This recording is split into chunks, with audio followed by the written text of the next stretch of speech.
오늘 우리에게 주시는 하나님의 말씀은 요한계시록 11장 1절에서 14절까지의 말씀입니다.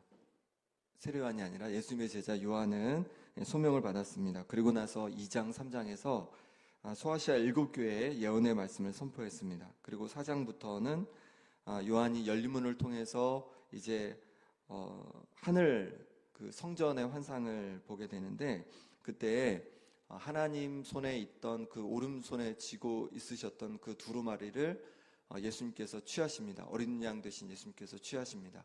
그래서 그 두루마리를 봤더니 7개의 인으로 봉해져 있는 겁니다. 그래서 그것을 하나씩 떼는 것을 보게 됩니다. 그렇게 떼게 되고 마지막 7째 인을 뗐을 때 이제 7천사가 이 7나팔을 받아서 7나팔이 이제 하나씩 불려지게 됩니다. 그렇게 진행이 되는데, 그렇게 6번째 나팔까지 불다가 이제 10장에 가면은 7번째 나팔을 불어야 되는데 7번째 나팔을 불지를 않습니다. 그리고 또 다른 두루마리가 하나가 나옵니다. 펴놓은 작은 두루마리인데요, 이 작은 두루마리를 힘센 다른 천사가 들고 나타납니다. 그때 요한이 그 작은 두루마리를 달라하여서 갖다 먹게 됩니다.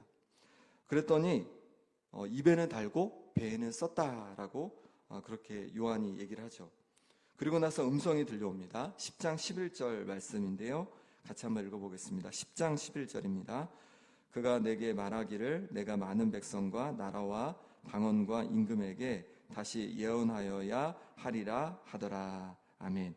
많은 백성과 나라와 방언과 임금에게 다시 예언하여야 하리라 라고 합니다. 다시 요한이 소명을 다시 받는 것 같습니다.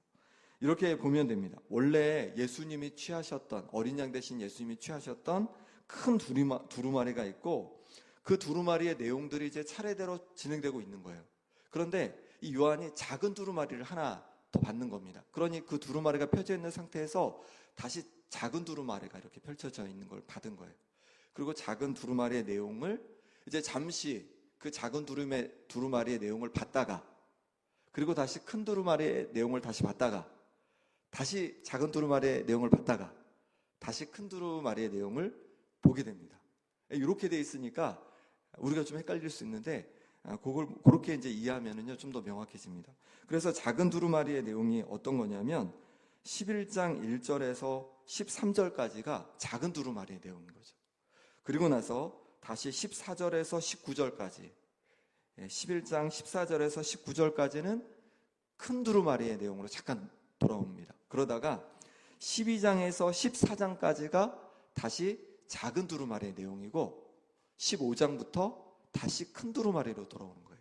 그러니까 작은 두루마리가 어디입니까? 다시 말하면 11장 1절에서 13절, 그리고 12장에서 14장까지, 여기가 작은 두루마리의 내용인 거죠. 그럼 왜 작은 두루마리라고 할까요? 내용이 작으니까 작은 두루마리라고 하는 거죠. 내용이 작은 거죠. 그러니까 지금은 어딜 보고 있습니까? 큰 두루마리가 펼쳐져 있는데 그 위에다가 작은 두루마리를 놓고, 다른 거 이런 거죠. 책 한 권을 내가 아주 긴 책을 보고 있다가 너무 이제 때로 이제 이렇게 너무 기니까 힘들 때가 있잖아요. 그럼 작은 다른 책을 이제 펴서 잠깐 읽고 있는 거예요. 물론 이제 이 내용이 지루해서 다시 펼친 건 아니고 그렇게 구성이 되어 있다는 겁니다. 큰 두루마리 위에 작은 두루마리를 놓고서 지금 다시 잠깐 읽고 있는 거예요. 그러면 이제 어떤 내용인지를 함께 좀 봐야 되는데요. 지금까지 큰 두루마리의 7나팔의 심판은 앞으로 미래에 일어날 재앙을 담고 있었습니다. 재앙을.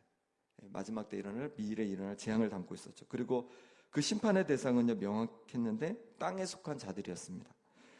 머리에 하나님의 인증도장을 받지 않는 자들이 이 심판을 받을 거였습니다. 그런데 이 작은 두루마리에 포함된 내용은요, 다시 요한이 살고 있던 그 교회의 그 현재 상황부터 다시 시작하는 거예요. 그 현재 상황을 다시 반영하고 있는 겁니다. 우리 11장 1절에서 2절 말씀 같이 읽어보겠습니다. 또 내게 지팡이 같은 갈대를 주며 말하기를 일어나서 하나님의 성전과 제단과 그 안에서 경배하는 자들을 측량하되 성전 바깥 마당은 측량하지 말고 그냥 두라. 이것은 이방인에게 주었은즉 그들이 거룩한 성을 42달 동안 짓밟으리라. 아멘. 천사가 지팡이 같은 갈대, 이거는 측량자입니다. 측량하는 거. 갈대를 이제 받게 되는데요. 그리고는 하나님의 성전과 제단 그 안에 경배하는 자들을 측량합니다. 그런데 성전 바깥은 바깥 마당은 측량하지 말라고 합니다. 왜냐하면 성전 바깥 마당은 이방인에게 준 것으로 42달 동안 짓밟을 것이라고 합니다. 이것은 성전을 측량하라는 거죠.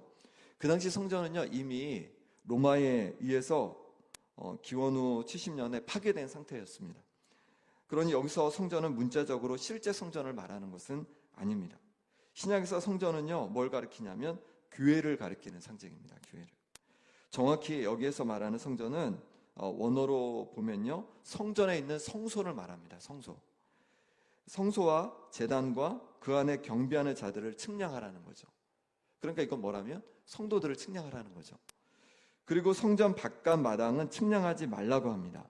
솔로몬의 성전에는 이방인의 뜰이 있었고 여기는 이방인이 다닐 수가 있었습니다.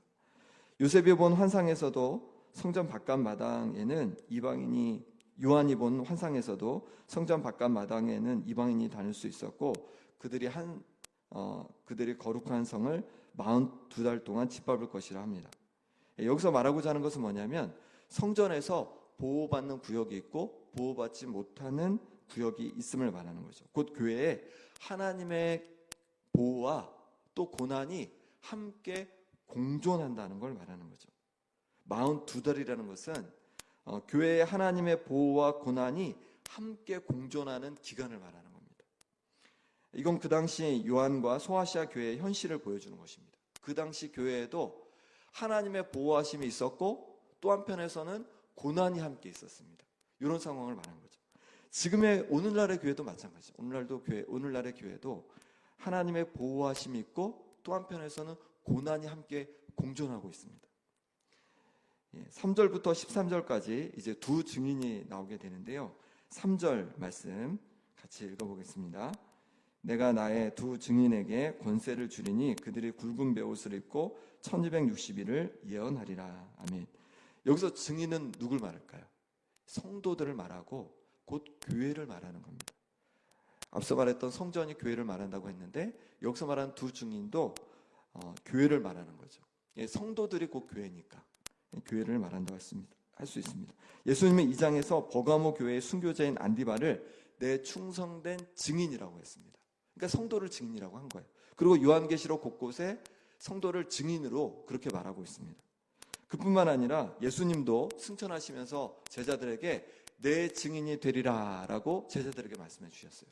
그러니까 여기서 두 증인은 뭘 말하냐면 성도들을 말하고 성도들은 곧 교회를 말하는 거죠. 그런데 왜 한 증인이 아니고 두 증인일까요? 구약 성경에 보면요, 증인이 증언으로서 그 효력을 발휘하려면요 2명은 있어야 됐습니다. 2-3명 이상 증인이 있어야지만 그 증언을 인정을 해주었습니다. 그래서 두 증인으로 표현한 것입니다. 증인이란 말은요 법정 용어입니다. 법정 용어. 왜 증인이 필요한가 하면요 진위 여부를 가리려고 하는 거예요. 법정에서 증인을 요청하잖아요. 그러면 왜 요청하냐면 이게 진짜인지 가짜인지를 가리려고 하는 겁니다. 그래서 증인이 필요한 거죠. 그러면 무엇에 대해서 증인이 필요한 걸까? 어떤 것에 대해서 진위 여부를 가리는 것일까요? 그 당시 바로 주님이 누구신가요? 그 당시 이 로마는 황제가 주님이시라고 했습니다. 그런데 그리스도인들은 그것이 아니라고 했죠. 황제가 주님이 아니라 바로 우리 예수님이 주님이라고 그렇게 증언한 것이죠. 그러니 그 당시에 황제가 아니라 예수님이 주님이라고 증언하는 이 증인들에게, 성도들에게, 교회들에게, 여기서 말하는 두 증인에게 뭐가 있겠습니까? 당연히 고난이 예상되는 것입니다. 이 두 증인은요 권세를 가지고 붉은 베옷을 입고 1260일 동안 예언한다고 합니다. 1260일은요 42달이고 3년 6개월을 말한 겁니다. 앞에서 성전도 42달 동안이라고 그 기간을 말한 것처럼 똑같이 교회의 기간을 말하는 거죠. 여기서 베옷은 두 증인이 회개를 촉구한다는 것을 상징하는 겁니다. 이 두 증인은 세상을 향해서 회개를 촉구하는 거죠. 4절, 6절에서는 구약의 인물을 통해서 이 두 증인 교회를 설명하고 있습니다. 4절 말씀해 보시면요. 그들은 이 땅에 주 앞에 서 있는 두 감람나무와 두 촛대니, 두 감람나무와 두 촛대라고 이제 두 증인을 얘기하고 있습니다. 이거는 스가랴 4장에 등장합니다. 바벨론에서 돌아와 성전 재건에 힘썼던 스룹바벨 총독과 예수와 대제사장을 말하는 거죠. 상징하는 거죠. 감람나무에는 감람류가 이렇게 나오죠. 올리브 기름이 나오잖아요. 이 올리브 기름을 가지고 두 촛대에 불을 밝히는 겁니다. 이것을 통해서 여호와께서 스룹바벨에게 이렇게 말씀합니다. 이는 힘으로 되지 아니하며 능력으로 되지 아니하고 오직 나의 영으로 되느니라. 곧 하나님께서 감람나무인 스룹바벨과 예수아에게 성령으로 기름 부어 주셔서 촛불을 밝히실 것을 말씀하신 거죠. 곧 대적을 이기고 성전을 재건할 것을 말씀해 주신 거예요. 그 두 주인인 교회에도 성도들에게 성령으로 기름 부어 주셔서 대적들을 이기고 능히 승리할 것을 말씀해 주신 겁니다.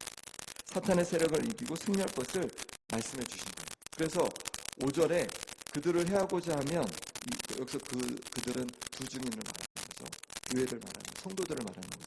그들을 해하고자 하면 그 입에서 불이 나와서 원수를 삼키고 죽임을 당할 거다, 이렇게 말씀하시고, 6절에 보면 마치 엘리야처럼 예언을 하는 동안에 비가 내리지 않게 된다는 거예요. 그리고 모세처럼 물을 피로 변하게 하고 여러 가지 재앙으로 땅을 칠 것이라고 그렇게 말씀하고 있습니다. 엘리야가 악한 아합을 하나님의 능력으로 그렇게 대적한 것처럼, 모세가 하나님의 능력으로 악한 그 바로왕을 대적한 것처럼, 그렇게 두 증인 성도들에게 성령으로 말미암아 권세가, 능력이 부어질 것을 그렇게 말씀하고 있는 것입니다. 사도행전 1장 6절에 예수님께서 하신 말씀이 이거죠. 오직 성령이 너에게 임하시면 너희가 권능을 받고 예루살렘과 온 유대와 사마리아 땅끝까지 이르러 내 증인이 되리라, 이렇게 말씀하시는 거로 그대로 그렇게 말씀하고 있는 겁니다. 곧 성령을 기름 부어 주셔서 이 두 증인이 능력으로 그 권세로 말미암아서 복음을 전하고 세상에서 승리해 갈 것을 말씀해 주신 것입니다. 7절에서 10절에서는 이렇게 두 증인, 곧 교회가 성령의 능력으로 복음을 전하지만 고난도 함께 받게 될 것을 말씀해 주신 겁니다. 우리 7절, 8절 말씀 같이 읽어보겠습니다. 그들이 그 증언을 마칠 때에 무적행으로부터 올라오는 짐승이 그들과 더불어 전쟁을 일으켜 그들을 이기고 그들을 죽일 터인즉 그들의 시체가 큰 성 길에 있으리니 그 성은 영적으로 하면 소돔이라고도 하고 애굽이라고도 하니 곧 그들의 주께서 십자가에 못 박히신 곳이라. 아멘. 무적행으로부터 올라오는 짐승은요, 무적행은 그 악한 그 사탄의 세력이 있는 곳이잖아요. 거기서 올라오는 짐승은 악한 영, 그 악한 영에 조종받고 있는 성도를 핍박하는 로마의 권세를 말하는 것입니다. 그들이 성도들을 대적하여 이기고 그 시체가 그 큰 성길에 있다고 합니다. 그러면 이 큰 성은 어디를 말할까요? 큰 성은. 네, 이 큰 성은 로마를 말하는 거죠. 로마 제국을 말하는 겁니다. 이 로마 제국이 뒤에 보니까 영적으로 하면 소돔 같고 애굽 같다라고 말하고 있는 거죠. 소돔이 그 죄악으로 가득했던 것처럼, 애굽이 죄로 가득했던 것처럼 이 로마 제국이 그렇다는 거죠. 그리고 그곳은 예수님께서 십자가에 못 박히신 곳이라고 말하고 있습니다. 예수님은 예루살렘에서 못 박히셨는데 왜 로마 제국이면 왜 여기서 예수님께서 못 박히셨다고 했을까요? 예루살렘도 그 당시에 로마 제국에 속해 있었기 때문에 그렇습니다. 로마의 지배를 받고 있었기 때문에 그런 거죠. 그러니 로마 제국의 권세에 의해서 복음을 전하다가 고난당하는 교회의 모습을 보여주고 있는 겁니다. 교회에 하나님의 보호하심, 성령의 능력으로 말미암아 하나님의 보호하심이 있고 또 악한 권세에 의한 그런 고난도 함께 있음을, 공존하고 있음을 말씀해주고 있는 것입니다. 그렇게 죽은 증인들의 시체를 사람들이 사흘 반 동안 무덤에 장사하지 못하게 합니다. 이 두 증인을 10절에서는 뭐라고 또 표현하냐면 두 선지자로 표현하고 있습니다. 10절 같이 읽어보겠습니다. 이 두 선지자가 땅에 사는 자들을 괴롭게 한 으로 땅에 사는 자들이 그들의 죽음을 즐거워하고 기뻐하여 서로 예물을 보내리라 하더라. 아멘. 두 증인은 곧 선지자를 말하죠. 선지자는 두 증인 교회를 말합니다. 왜냐하면 선지자처럼 예언의 말씀, 하나님의 말씀을 전하다가 순교하였기 때문에 그래요. 하나님의 말씀을 복음을 전하다가 순교하였기 때문에 두 선지자라고도 말을 하는 거죠. 이들의 죽음을 땅에 사는 자들이 누구라고 그랬죠? 사탄에 속한 자들은 어떻게 합니까? 즐거워하고 기뻐한다는 거예요. 왜냐하면 그들 말 때문에 괴로웠다는 거예요. 복음 때문에 괴로웠다는 거예요. 빛이 비치니까 그들이 괴로웠다는 거죠. 그런데 그들이 죽음으로 말미암아 기뻐하고 즐거워한다는 겁니다. 그런데 3일 반에 어떻게 합니까? 하나님께로부터 생기가 그들에게 들어가니까 그들이 발로 일어섰습니다. 예수님께서 3일 만에 부활하셨는데 이들도 예수님처럼 3일 반 만에 다시 살아났습니다. 그리고 12절입니다. 12절 같이 읽어보겠습니다. 하늘로부터 큰 음성이 있어 이리로 올라오라 함을 그들이 듣고 구름을 타고 하늘로 올라가니 그들의 원수들도 구경하더라. 하늘로부터 큰 음성이 들리니까 뭐라고 들리냐면 이리로 올라오라는 거예요. 그랬더니 그들이 예수님처럼 구름을 타고 하늘에 올라갔습니다. 그랬더니 원수들이 구경을 하죠. 이들은 누구라고 했습니까? 바로 교회, 바로 성도들을 말하는 거죠. 성도들이 고난을 이기고 나서 고난을 끝까지 이기고 나면 결국 부활하여서 하나님 나라에 들어갈 것을 말씀하고 있는 것입니다. 그 당시로 말하면 로마의 핍박을 받고 있는, 악한 영에 의해서 그렇게 조정을 받고 있는 로마의 그 권세로부터 핍박을 받고 있는 성도들이 이 고난을 다 이기게 되면 그러면 결국 다시 이제 부활하여서 하나님 나라에 들어갈 것을 그렇게 말씀해주고 있는 것입니다. 이렇게 11장 1절에서 13절까지는 3년 6개월로 표현되는 교회 기간에 3년 6개월 혹은 42달 또 며칠입니까? 1260일 다 이제 3년 반을 말하는 거죠. 이 기간, 교회의 기간, 정말 3년 6개월을 말하는 것이 아니라 교회의 기간을 말하는 겁니다. 이 3년 6개월 동안에 일어날 하나님의 보호하심과 고난을 그리고 그 이후에 일어날 하나님의 놀라운 회복을 그렇게 말씀하고 있는 것입니다. 이것은요 7번째 인을 떼기 전인 요한과 초대교회 성도들의 시대를 말씀해주고 있는 거예요. 13절이 이렇게 시작됩니다. 13절 같이 읽어보겠습니다. 그때 큰 지진이 나서 성 10분의 1이 무너지고 지진에 죽은 사람이 7천이라 그 남은 자들이 두려워하여 영광을 하늘의 하나님께 돌리더라. 아멘. 큰 지진이 나옵니다. 자, 이 큰 지진이 언제 또 보였습니까? 요한계시록에서 언제 보였냐면 바로 6번째 인을 뗄 때 보였습니다. 이 두루마리, 큰 두루마리에서는 7번째 인이 떼어져야지 심판이 시작됐잖아요. 그런데 6번째 인에서 큰 지진이 있었거든요. 그러니까 이것은 뭘 말하냐면 그렇게 6번째 인이 떼어지기 전에 일어날 일을 말한다는 거죠. 7번째 인이 떼어지기 전 상황이라는 거죠. 7번째 인이 떼어져야지가 심판이 본격적으로 시작되는데 그 심판이 일어나기 전 상황을 말하고 있다는 거예요. 1절에서 13절은. 그러니까 시간이 계속 시간 순서대로 진행되다가 다시 앞으로 가는 거죠. 그러니까 요한과 그 교회의 시대를 말하고 있는 겁니다. 다시. 여기서 우리가 오늘 함께 나눈 말씀을 통해서 어떤 하나님의 음성을 들을 수 있겠습니까? 하나님의 메시지를 받을 수 있을까요? 첫 번째는 우리가 증인이라는 겁니다.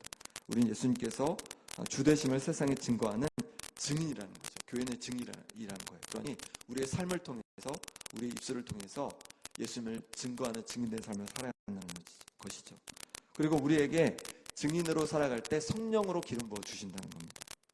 그래서 우리가 그 성령의 충만함으로 우리가 증인된 삶을 살아갈 수 있다는 거죠. 감당할 수 있다는 거죠.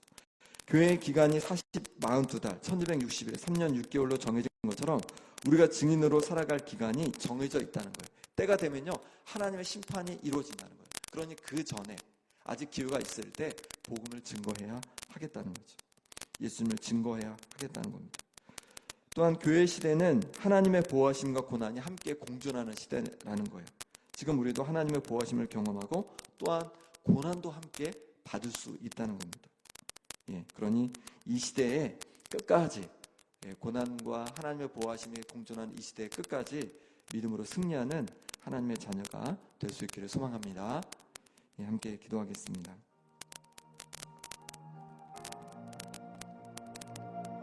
이 시간에 기도하실 때 예수님의 증인이라고 말씀해 주셨습니다. 하나님 아버지, 우리도 증인의 사명을 감당케 하여 주옵소서. 성령으로 충만케 하여 주셔서 증인의 삶으로 살아가게 하여 주옵소서. 증인의 모습으로, 예수님을 주님으로 모신 그 증인의 모습으로 살아가게 하여 주옵소서. 우리 삶을 통해서 예수님을 증거하게 하여 주옵소서. 또한 우리의 입술을 통해서 우리 주님을 증거하게 하여 주옵소서. 기도하시고 또 어떤 어려움이 와도 끝까지 인내하며 믿음으로 승리하게 하여 주옵소서. 함께 기도하시길 원합니다. 또 우리나라가 지금 많이 혼란 속에 있는데 하나님 속히 안정되게 하여 주시고 또 정의가 공의가 흐르는 땅 되게 하여 주옵소서. 위정자들을 붙잡아 주옵소서. 함께 기도하기 원합니다. 또 아픈 환우들을 위해 기도하기 원합니다. 우리 박규규 장로님, 김봉장 원사님, 신영철 집사님, 김남희 집사님, 정갑준 집사님, 김사멸 장로님, 유재선 성도님, 신수진 간사님 가운데 회복의 은혜 주시도록 기도해 주시고, 물질 어려움 당한 성도들, 또 마음의 어려움 있는 성도들, 또 여러 가지 관계에 또 어려움 있는 성도들 하나님께서 회복해 주시도록 함께 간절히 기도해 주시기 바랍니다. 기도하겠습니다. 하나님 아버지, 우리 가운데 증인이라 말씀해 주셨습니다. 우리의 증인의 사명을 감당하기 원합니다. 하나님 아버지, 증인으로서 예수님을 주되심을 고백하는 증인으로서 하나님 예수님을 주님으로 온전히 모시고 우리 삶에서 증인된 삶의 모습이 나타나게 도와주시고 또 우리의 입술을 통하여서 예수님을 온전히 증언할 수 있도록 하나님 은혜 부어 주옵소서. 때로 하나님 아버지, 우리 가운데 여러 어려움이 오고 또 아버지 하나님 믿음을 지켜가기 어려울 때도 있습니다. 하지만 끝까지 믿음으로 승리하게 하여 주옵소서. 성령으로 우리를 충만케 하여 주옵소서. 그래서 능히 끝까지 감당해낼 수 있는 은혜를 허락하여 주옵소서.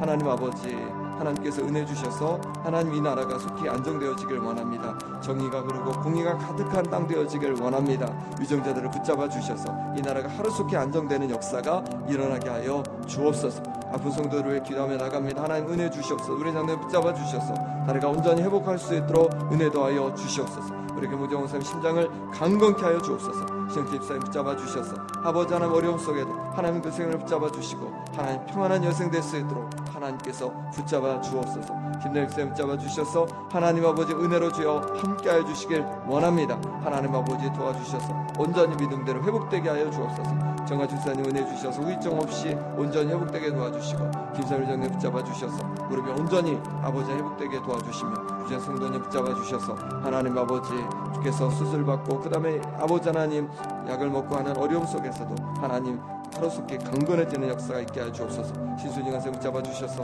앞으로 있을 아버지 하나님 모든 하나님 아버지 수술과 모든 회복과의 과정 속에 하나님 역사하시고 함께하여 주옵소서. 아버지 하나님 물질에 응당한 성도들 마음에 또 관계에 여러 어려움 속에 있는 성도들 주께서 은혜 부어주셔서 하나님 주신 은혜로 말미암아서 회복되고 또 말씀 앞에 담대히 서가는 역사가 일어나게 하여 주옵소서.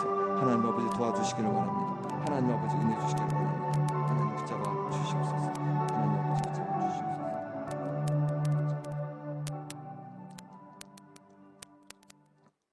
하나님 아버지, 오늘 말씀을 통해서 우리가 증인님을 알려주시니 감사합니다.